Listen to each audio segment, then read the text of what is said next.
Hello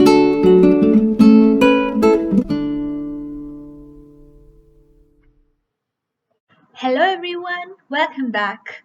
So in this video, we'll be doing some of the previous year questions from aromaticity that has appeared for various entrance exams such as GATE, JAM, Delhi University and QCET entrance papers over years.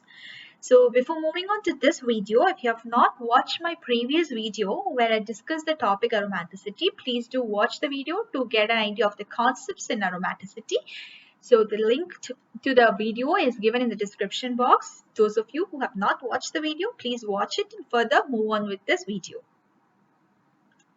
So here's the first question. It's from QCET 2014 and the question says, which among the following compound is aromatic? Four different options are given and we have to choose the aromatic compound in this. So if you look at the options, we see that the first three, this first one if you consider, we know that it is cyclic.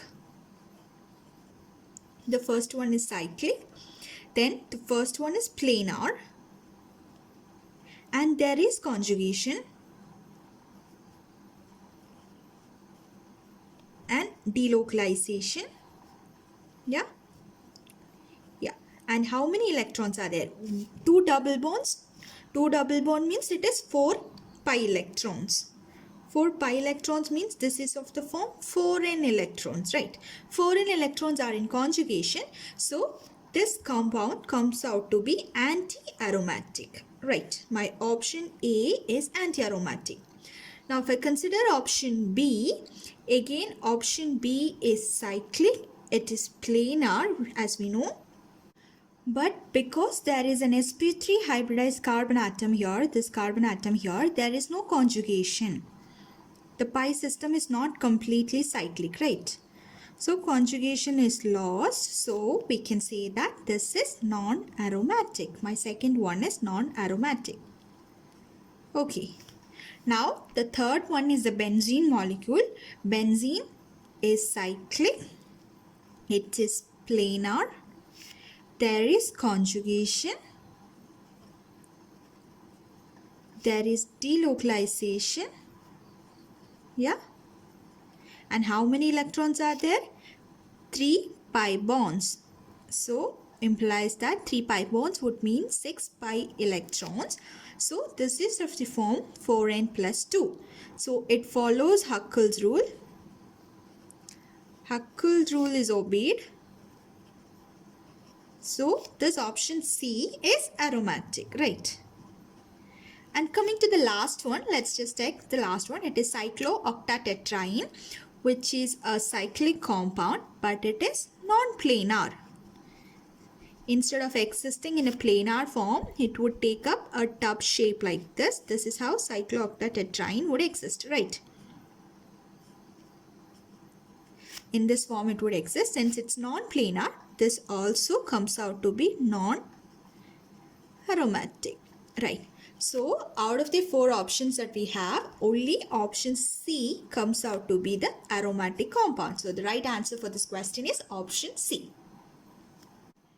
The next question is from QCET 2019 and in this question it is told that in the reaction shown below, the product P can be classified as either pseudoaromatic, anti-aromatic, homoaromatic or non-aromatic. So this is a very simple question. So we have already seen when we studied about aromaticity, we have already seen that cyclooctatetraene is a non-planar molecule, so it is non-aromatic. But with the presence of H plus, what happens? This bond would get shifted, this electrons, and two hydrogen atoms would come there and a positive charge would come at this position, giving rise to a structure like this where these groups, these many groups here, whatever is here, they would lie in one plane.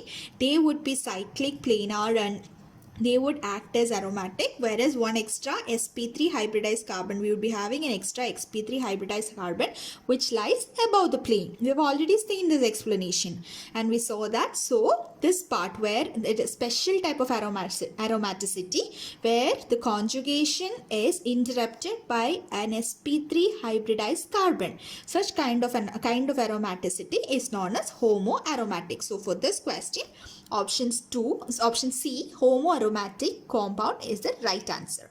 Clear? So this question is from Delhi University Entrance Examination 2018 paper. The question says that the compound that gives precipitate on warming with aqueous AgNO3 is dash. 4 different options are given and we have to find out which of the following compounds would give a precipitate with AgNO3. So all of them are bromo compounds, halo compounds, and when treated with aqueous AgNO3, what is the precipitate that comes out? With AgNO3 we should be getting AgBr. That is the solution. AgNO3 solution would furnish Ag plus ions, and from the other part we should be able to get Br minus ions. So together they should be giving AgBr. This is what should happen. So from each of the options, the Br minus ions with this electrons, this with the bond, the Br minus ions should leave and we should get positively charged cationic group should be formed in each case. So if you look here in the first one, what we get is, since the bromine has left, this would be the group that we get, the ion that we get. Here again the phenyl ring with the positive charge would come in. Again for this it is the heptatriene molecule which is here, and that would also come with a positive charge, and finally we would have the cyclopentadienyl group also with the positive charge, dienyl cation. These are the 4 different groups that we would be having, and out of these if you look you will find that option C, what happens to look at the option C. Now option C is cyclic. Now because the positive charge has come in here, now there is possibility for conjugation. There is possibility for conjugation. Now this is planar.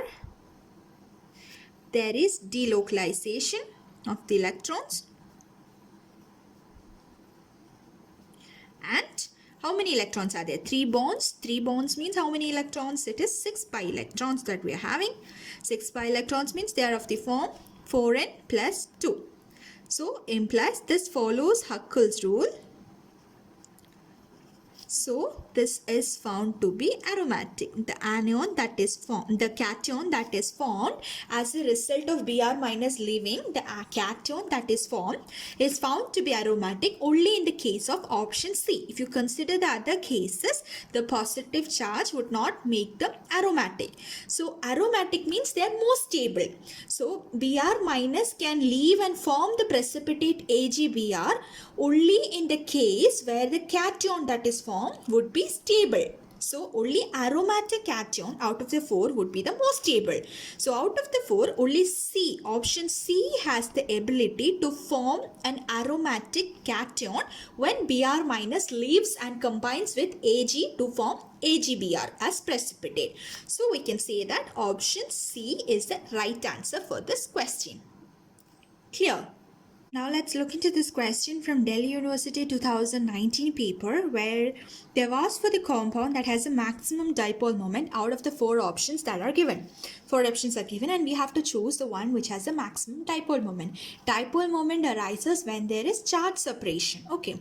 Now in all these complexes we don't find any charge separation as such, but there is a possibility for the bond to shift. There are double bonds here, so in each option we have a double bonded carbonyl compound, and in the carbonyl compound the electron shift can occur. Oxygen being more electron negative than the carbon atom, an electron shift towards the oxygen can occur, and in such cases we can get a positively charged cation on the ring part.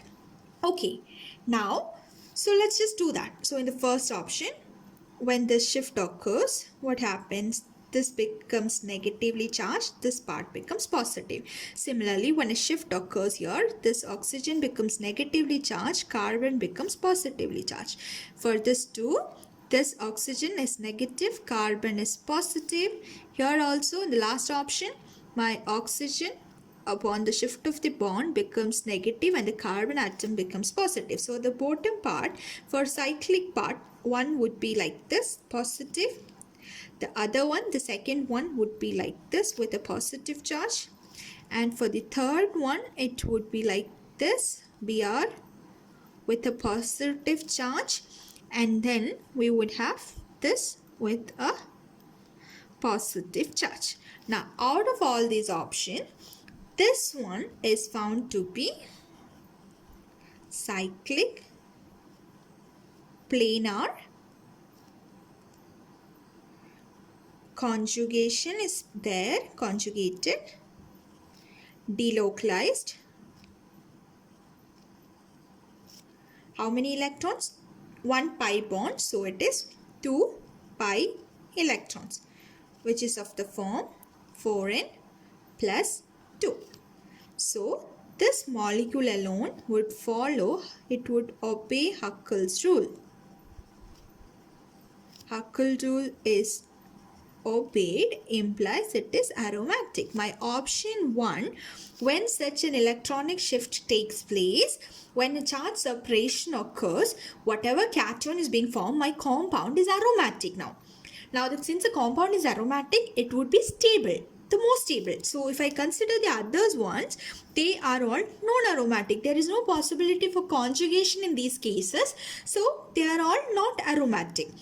So only my option A would give rise to a positively charged ionic compound, or charge separation would give rise to an ionic compound which is aromatic. So aromatic means more stable, therefore the charge separation is easily possible. So dipole moment, the charge separation would easily occur in case of option A, and dipole moment would be the highest for that. Dipole moment is charge into distance, right? The magnitude of the charge into the distance between the two charges, that is given by that would give rise to the dipole moment value, and such charge separation is possible in case of option A, as that after the charge separation the compound would become aromatic, which is stable, and hence it is possible in option A. Option A is the right answer for this question. This is a question from JAM 2013 paper where they have told that calixene is a polar hydrocarbon with a high dipole moment. The most stable dipolar canonical form is dash. So now here calixene structure is also given. So we studied fulvenes. When we studied about fulvenes, we studied about this calixene, this molecule we have seen there. So in the explanation I already told that in calixene there is a possibility for the double bond to break. So the pi bond would shift, the electrons would shift in such a way that we get the electron shift in this way to give rise to something like this.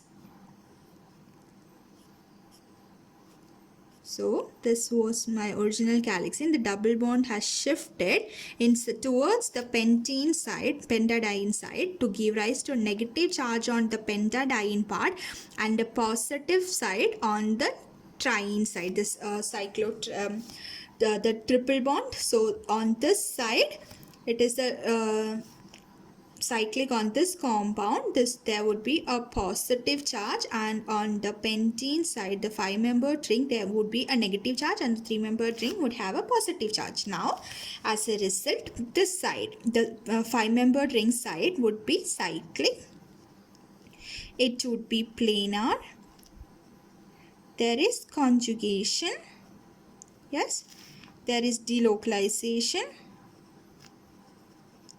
of how many electrons? 1, 2, 3, 4 with the negatively charged ion also. So totally 6 electrons are there. This is of the form 4n plus 2.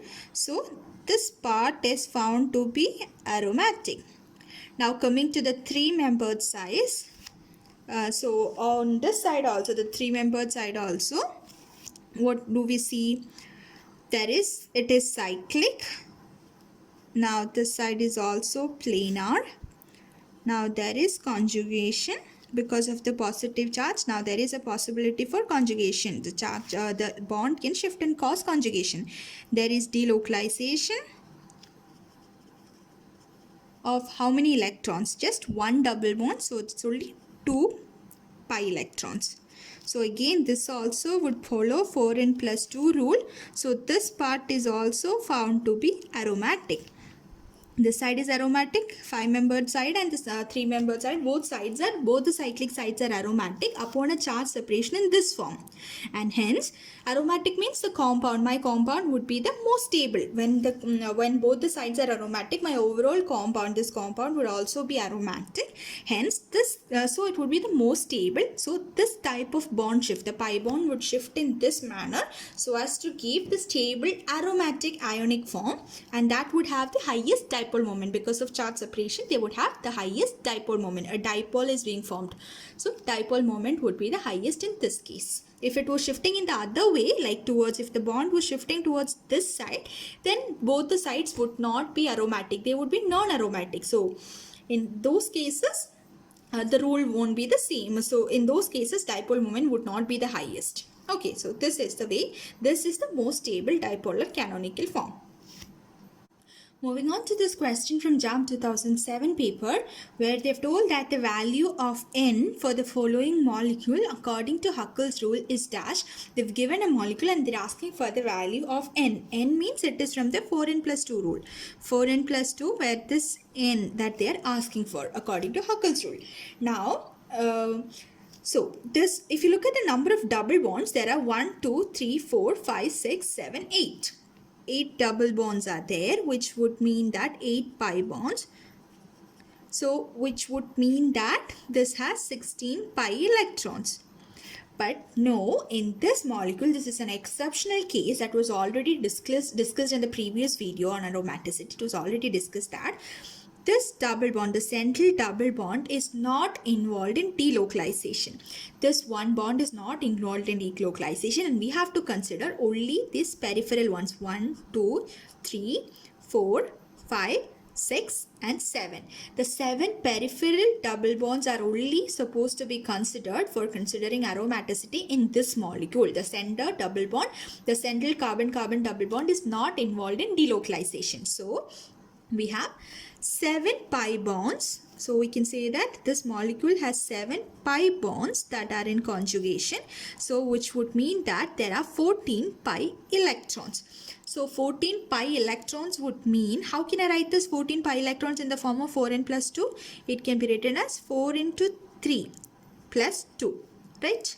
That is 4 3s are 12 plus 2. That would give rise to 14. Yeah. So this is of the form 4n plus 2, where n equal to 3. So the answer for this question is 3. Considering only the peripheral double bonds, there are 14 pi electrons are found to be possible in this particular molecule, and 14 pi electrons can be written in the form of 4n plus 2 with n value coming out to be 3. So option C. Now this is a really nice question from JAM 2019 paper. So in the question it is asked that the reactions that result in the formation of aromatic species are 4 different reactions are given. It can either be one option or it is multiple select question type. So we can have more than one options in this question. So they've given 4 options are given. We have to choose from out of these 4 reactions, which of the products would be aromatic. So which of these reactions would give rise to aromatic product? That is the question. So 4 different reactions are given. Let's look at them one by one. So here we have my first one. So first one, what happens is SbCl5 that I have, the SbCl5 can take up the Cl minus. Okay, SbCl5 can take up this Cl minus from this compound and form a positively charged cation, cyclopropenyl cation, and a cation is being formed, plus SbCl6 minus. This is what is being formed. Okay, now is this aromatic? It is cyclic. Yes, it is planar. It has conjugation because there is a positive charge. Now there is a possibility for conjugation, delocalization, resonance structures are possible. Yes, and 4n plus 2, 2 pi electrons are there. So it is of the form 4n plus 2. So according to Huckel's rule, my first option A would give rise to an aromatic cyclopropenyl cation is aromatic. Now let's look at the second one. Again, the second one also, AgBF4, this reactant can abstract this Br minus from here. So Br minus would go like this, and what is being formed here? Cyclopentenyl cation is being formed. Plus AgBF4 with the Br minus also comes in. Okay, right. Now, here if you look, this thing, it is cyclic, yes, obviously. It is planar, there is conjugation, there is delocalization. But how many electrons? Is it 4n or 4n plus 2? 2 double bonds, so it is 4 pi electrons. 4 pi electrons means it is of the form 4n. So since it's 4n, this is anti-aromatic. Okay, so the second one is anti-aromatic. Now moving on to the third one. Now NaH is a strong base. Okay. Now since it's a strong base, what can it do? There is a hydrogen atom here. So it can abstract an H plus. The electrons would move in and it would abstract an H plus. So one H plus would be lost. NaH would, being a strong base, it has the ability to abstract a proton, and as a result, what would we get? This is a substituted cyclopropenyl cation would be formed here.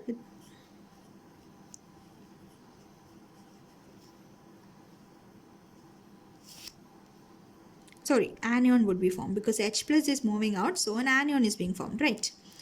We have pH here and we have pH here. An anion is being formed in this case. Earlier in the first example, a cation was being formed. Here, an anion is being formed. When an anion is being formed, it is cyclic, it is planar, it is conjugated, there is delocalization. But look at the number of pi electrons. The double bond and this negatively charged electrons also, this negative charge also should be considered. So, totally there are 2 plus 2, there are 4 pi electrons. So, this is of the form 4n. So, this is also anti-aromatic. Okay. Now, coming to the last example. Now, in the last example, we have a metal. Metals like sodium, potassium or lithium, so different those metals, they also have the ability to abstract H plus. So, an H plus would be lost. So, electrons would be given like this and then H plus would be lost. Now, what happens? Now, this would be a cyclopentadienyl anion which is being formed. Now, cyclopentadienyl cation that was formed in option B was anti-aromatic. But if you look at cyclopentadienyl anion, it is cyclic, it is planar, it is conjugation. There is the possibility for conjugation and delocalization with how many electrons? Pi electrons. 1, 2, 3, 4 and this negative charge also. So, 4 pi electron plus 2 electrons from this negative charge. So, totally there is a possibility for 1, 2, 3, 4, 5, 6. 6 electrons are there. So, I can write it of the form 4n plus 2. So, I can say that this particular product that is being formed is aromatic. So, as we can see here, my option D is aromatic, right? Also, option C is anti-aromatic, option B is anti-aromatic, whereas my option A is also aromatic. So, option A and option D are found to be right in this question. Option A and option D would form aromatic complexes, whereas the other two would form anti-aromatic complexes as the product. Clear? Now, let's look at this last question. So, this is from Delhi University paper 2018. So, which of the following have the maximum dipole moment? So, we've done a very similar question earlier from Delhi University 2019 paper, and this is little bit different from the previous one. We'll just see that. And we have to, again, from the 4 options that are given, we have to choose whichever is having the highest dipole moment. Again, as we already saw, dipole moment means there should be a charge separation. Now, each of the bond, the pi bond, there would be a shift in the pi electrons giving rise to ionic compounds. Now, let's look at each of them. Now, if you look at the option C and D, we see that they're identical on both sides. On the left side and right side of the double bond, we have identical groups. Here also in option D also, on the left side and on the right side, we have identical groups. So, in both these cases, there is no charge separation. Okay. there's no possibility of shifting this bond either to this side or that side. That such possibility is not there, okay, in both the cases, because they're identical. So this identical ones would not have charge separation, so they have zero dipole moment.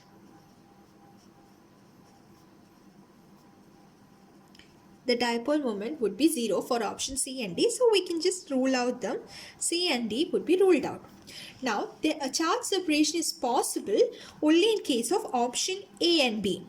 Now, for charge separation to occur, what we have to look in is aromaticity. After the charge separation, the ionic parts that we are getting, so both the left part and the right part, the ionic left part and the ionic right part, both of them, if they are aromatic, if both of them are stable, then the dipole moment would be highest for such groups. Now, let's look here. What happens? The electrons have the ability to shift to this side, and what do we get? In the option A,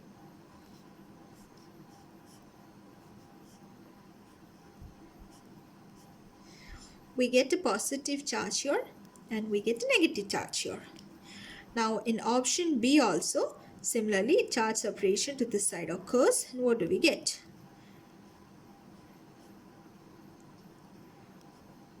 On this side,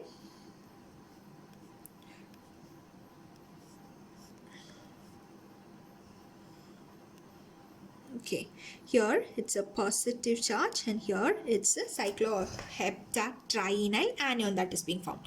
Now look at their aromaticity factors. Now on this side, if you look option A, the first one, when you look on the left hand side, cyclopropenyl cation, it is cyclic planar conjugated with 4n plus 2 pi electrons and delocalization, because there are 2 pi electrons that can be written in the form of 4n plus 2. So this part is aromatic. Okay, this part is aromatic. Now come to this side. So this side, now it is cyclic, but there is no conjugation, right? See, there is an sp3 hybridized carbon atom that's coming here. Conjugation is lost. So this would be non-aromatic. Now consider the second option, option B. Now this side that we have, the cyclopropenyl cation, we already saw that it is aromatic. Now coming to the anionic part, cycloheptatrienol anion. Now how many electrons are there? It is cyclic planar conjugated, delocalized, but 1, 2, 3, 4, 5, 6 pi electrons plus this 2 electrons from the negative charge. So totally there are 8 pi electrons, or 8 electrons are present, right? Including the negative charge, altogether 8 electrons are in delocalization. So 8 electrons means it is of the form 4n. So I can say that this part is anti-aromatic, right? Anti-aromatic. So if you look in the first one, aromatic and non-aromatic. In the second one, it's anti-aromatic and anti-aromatic. If both were aromatic, if in any option I had both the ionic sides to be aromatic, then that would be the most stable and that would have the highest dipole moment. But in this case, for both A and B, one of it is the aromatic and the other part is either non-aromatic or anti-aromatic. So now we have to look into the stabilities. We have already seen in the previous video that the stability order follows as aromatic being the most stable, followed by homoaromatic, yeah, which is further followed by non-aromatic, and finally we have anti-aromatic. Okay, we've seen this order here in this video. We have seen the order for aromaticity, that is aromatic compounds would have the highest stability, followed by homoaromatic compounds, which is further followed by the non-aromatic, and finally anti-aromatic. So out of the two options, the one which is having non-aromatic would be more stable than the one which is having an anti-aromatic group. So I can say my option A, the ions that are formed here would be more stable, would be formed to a greater extent. So charge separation would be higher in option A. Therefore, my dipole moment would be the highest for option A, because one is aromatic, the other one is non-aromatic. But in option B, one is anti-aromatic, that is less stable. And the other two options, option C and D, there is no charge separation possible. So there is zero dipole moment. So option A is the right answer for this question. So that's it for today. I hope you found this video useful and thank you so much.